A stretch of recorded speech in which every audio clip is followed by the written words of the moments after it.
ইশারায় বোঝে কেমন জানেন? ছোট্ট একটা গল্প বলবো। ও তো একটা গল্প বলেছে, আমি বলবো, পারমিশন দিচ্ছেন? বলবো।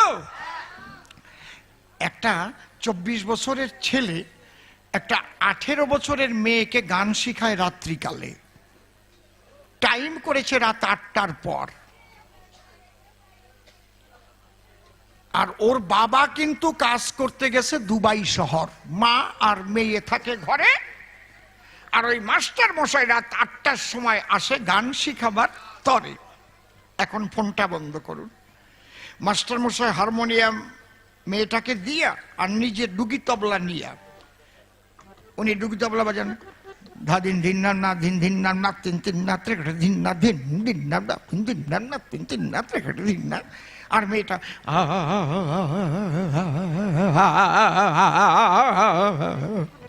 বেশ একটা ঝুমুর উঠে গেছে।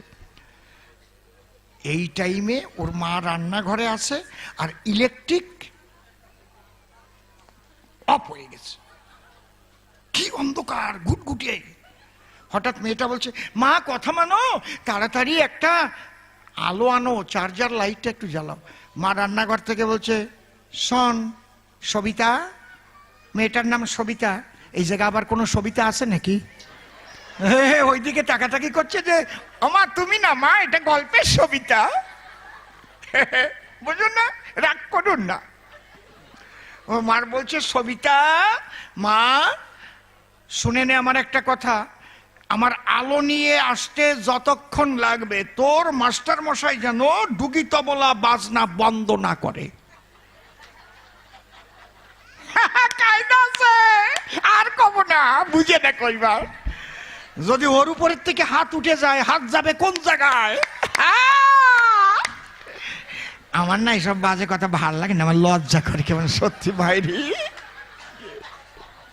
কি ইশারায় কাফি?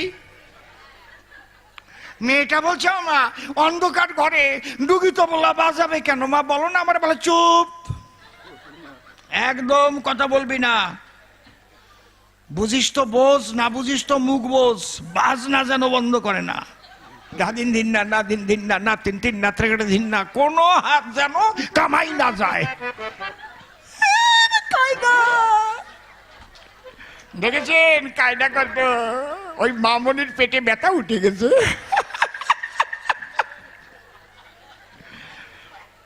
শোনেনি, অনেকে ভাবতে পারে তাই। শুনেছি অসীম সরকারের কত রস ছিল, তা বুঝি রাজনীতিতে গিয়ে শুকিয়ে গেল, এখন আর নাই।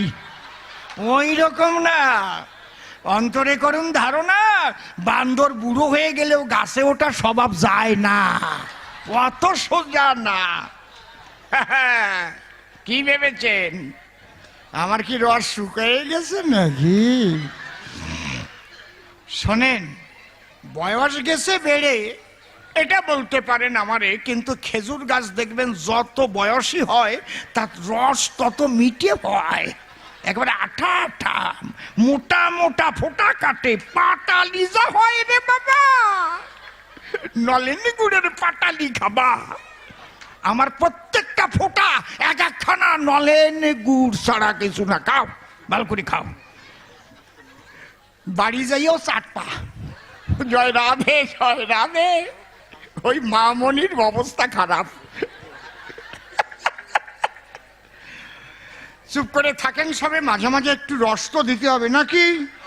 তাই না হলে যুবক যুবতী যারা কবি গান কেন শুনবে, তারা মনে মনে ভাববে, তাই এ কবি গান দিয়ে দরকার নাই, আমরা সিরিয়াল দেখতে যাই। কায়দা কত। অন্তরে করুন ধারণা, এই রস দিয়ে রাখবো ধরে, যাতে না যেতে পারে টিভির পর্দার ধারে, একজন উঠবে না। আবার আসল আসল কথা কব, মাঝে মাঝে রস দেব, ঠিক তো? সাধু সঙ্গ করলে এই ভাবের উদয় হয়।